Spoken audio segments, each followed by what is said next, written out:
Welcome back to प्रिया की life में। मैं हूँ प्रियंका। स्वागत है आपका न्यू ब्लॉग में। और अभी जो आपने दो ब्लॉग देखा होगा तो आपको पता ही होगा कि मेरे दांत की प्रॉब्लम है, जो कि मैं 1 बाय 1 करके आपके साथ ये ब्लॉग कंटिन्यूसली शेयर कर रही हूँ। तो अभी आज मैं जा रही हूँ, संडे है आज। लास्ट में फ्राइडे में गई थी, मैंने ब्लॉग का एंड नहीं किया था तो अभी मैंने एंड किया। खाना वगैरह बना लिया है, टाइम हो रहा है 9:20 का। अभी जी अभी नहा रहे हैं, नहा लेंगे फिर से निकलेंगे। और होपफुली ज़्यादा परेशानी ना हो और जो मेरी प्रॉब्लम है वो सॉल्व हो जाए। कार्तिक का भी एग्ज़ाम स्टार्ट है तो मुझे उधर भी देखना है। और इतनी प्रॉब्लम होने के बावजूद मैंने अपना एक भी काम नहीं छोड़ा, चाहे वो यूट्यूब का काम हो, ब्लॉगिंग करना हो, या फिर कार्तिक को पढ़ाना हो, घर के काम हो। बट आज मेरी हिम्मत छूट रही है। आज मेरे को ऐसा हो रहा है कि आने के बाद मैं सो जाऊंगी, कुछ नहीं करूंगी, क्योंकि एक तो टेंशन बहुत ज़्यादा है। तकलीफ़ तो है ही है, उससे ज़्यादा टेंशन है। और दोनों जब इकट्ठा हो जाए तो आप समझ ही सकते हैं कितनी प्रॉब्लम होती है। तो मुझे भी बहुत ज़्यादा प्रॉब्लम है। एंड डॉक्टर ने बोला था आज खा के आने के लिए खाना। उन्होंने फ्राइडे को पूछा था तो मैंने बोला था नहीं, सिर्फ चाय और ब्रेड लेके आई थी। तो उन्होंने आज बोला था खाना खा के आने के लिए, क्योंकि आई थिंक दांत निकालने के बाद फिर खाना नहीं खा सकते। तो फिर मैंने खाना खा लिया, एक रोटी खाया था, थोड़ा सा चावल, क्योंकि फिर उसके बाद खाना खाना नहीं है। मन तो बिल्कुल नहीं हो रहा था खाने का, टेंशन थी और इतना सुबह मैं खाती भी नहीं हूँ तो मुझे भूख भी नहीं थी, लेकिन मजबूरी थी, खाना था, उन्होंने बोला था, सो इस वजह से। तो चलिए फिर निकलूँगी तो फिर वहाँ ब्लॉग अगर कंटिन्यू कर पाऊँगी तो करूँगी, थोड़ा बहुत तो करूँगी ही। एंड उसके बाद फिर आपको अपडेट करूँगी। तो बस टाइम आप देख रहे हैं और हम लोग निकल रहे थे। काम तो मैंने पहले ही बता दिया था आपको, सारा कुछ कर लिया था। और मैंने तो एक रोटी थोड़ा सा चावल खाया था, हस्बैंड जी भी 2 रोटी खाए थे, बाबू भी थोड़ा खा लिए थे, क्योंकि किसी को आइडिया नहीं था कितना भीड़ होगा, कितना टाइम लगेगा, सो इस वजह से। और लाइट भी यहाँ पे कटी हुई है, मीटर में आपको दिख ही रहा था। तो बस हम निकल रहे थे और मुझे बिल्कुल जाने का मन नहीं हो रहा था, रोने ही जैसा लग रहा था। लेकिन खुद को बहुत मजबूत किया मैंने, क्योंकि मैंने ये सोचा कि आज छोटी सी प्रॉब्लम है, अगर मैं इससे डर जाऊंगी या इसको नहीं ठीक मतलब दिखाऊंगी, नहीं ठीक होगी, तो कल को बड़ी प्रॉब्लम होगी, फिर मैं भी सफ़र करूंगी, मेरा परिवार भी सफ़र करेगा।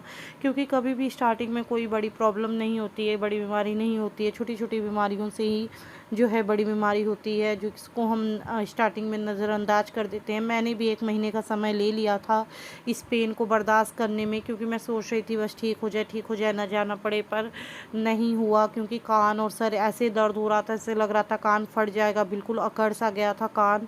तो लास्ट में मुझे जाना ही पड़ा। और आज 3rd डे है जब मैं जा रही हूँ। इसके पहले भी मैंने 2 ब्लॉग इसके शेयर किए, आप इसके जस्ट पहले जाके देखेंगे तो आपको उसमें पता लगेगा मैं कितने ज़्यादा पेन में थी। मैंने सारा कुछ उसमें दिखाया है आपको।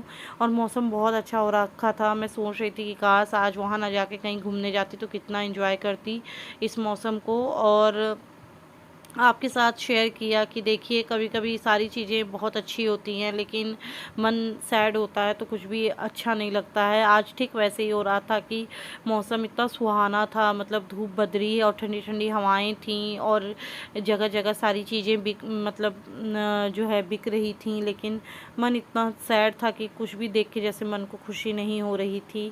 तो यही है कि अगर मन अच्छा है तो सब कुछ अच्छा है, अगर मन अच्छा नहीं है तो कुछ भी अच्छा नहीं है।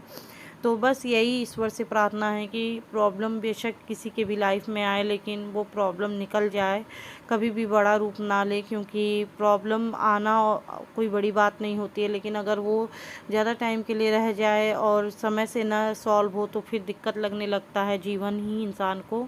तो बस यही बात होती है। मैं ऐसा क्यों कह रही हूँ मैं बताऊँगी कभी आपको आराम से। और यहाँ पे इन्होंने मुझे सुन कर दिया है बस। और इसके बाद इन्होंने मतलब ज़्यादा टाइम नहीं लिया दांत को निकालने में, अलाउड नहीं था, अदरवाइज़ मैं वहाँ पे शूट करती। और यहाँ पे हस्बैंड जी जो है प्रिकॉशन और मेडिसिन वगैरह ले रहे हैं। और मुझे उस दिन हल्की डाइट लेनी थी, मतलब लिक्विड डाइट लेनी थी, रोटी चावल ये सब नहीं लेना था। तो मैंने दलिया ही लिया था और मुझे ठंडी चीज़ें लेनी थी लाइक आइसक्रीम, जूस। तो ये वहीं पुरानी कुंडली की ही मार्केट है, हस्बैंड जी यहाँ पे लेने आए हैं कोल्ड ड्रिंक वगैरह और आइसक्रीम वगैरह। और उसके बाद इन्होंने लीव ली हुई थी क्योंकि कार्तिक का भी एग्ज़ाम स्टार्ट है, तो उनको स्टडी में हेल्प के लिए, क्योंकि मुझे बोलना अलाउड नहीं था उस दिन के लिए और मुझे हेडेक भी था, सो इस वजह से। और मैं रेस्ट भी करती क्योंकि मुझे ऐसी दवाइयाँ दिए थे कि वो उनसे नींद आती। उन्होंने बोला था कि इस दवाइयों से ज़रा आपको नींद आएगी क्योंकि थोड़ा आराम मिलेगा, नहीं तो इंसान इतना कहाँ आराम कर पाता है, तो इस वजह से। और बस हम घर गए और आइसक्रीम खाए। दवाइयाँ तो मुझे आफ्टरनून में कोई लेनी नहीं थी, इवनिंग से लेनी थी, तो फिर मैं इसके बाद सो गई थी क्योंकि मैं मॉर्निंग में जो एंटीबायोटिक खाई थी उससे भी मुझे नींद आ रही थी। उन्होंने इसके पहले भी जो दवाइयाँ दी थी मुझे उससे भी नींद आ रही थी। तो उन्होंने बताया था, मैंने बोला तो उन्होंने बताया कि हाँ, दवाइयों से नींद आएगी जिससे आपको जल्दी आराम हो जाए। और बस यहाँ पे कार्तिक भी अपना देख रहे थे कुछ जुगाड़ का, लेकिन कुछ मिला नहीं इनको। और यहाँ पे हम जूस पीने आ गए थे क्योंकि मेरा मुंह बहुत ज़्यादा ख़राब हो गया था, वोमिट जैसा लग रहा था। बस जूस पी, इसके बाद हम घर चले गए। हस्बैंड जी और कार्तिक भी सो गए, शाम को अपना उठे तो कुछ थोड़ा बहुत खाए पिए और रात को दाल चावल सब्जी ये लोग अपने लिए बनाए। कार्तिक के लंच बॉक्स के लिए भी सब्जी बना के रख दिए थे वो, और मैं सुबह पराठा सेक दी बस।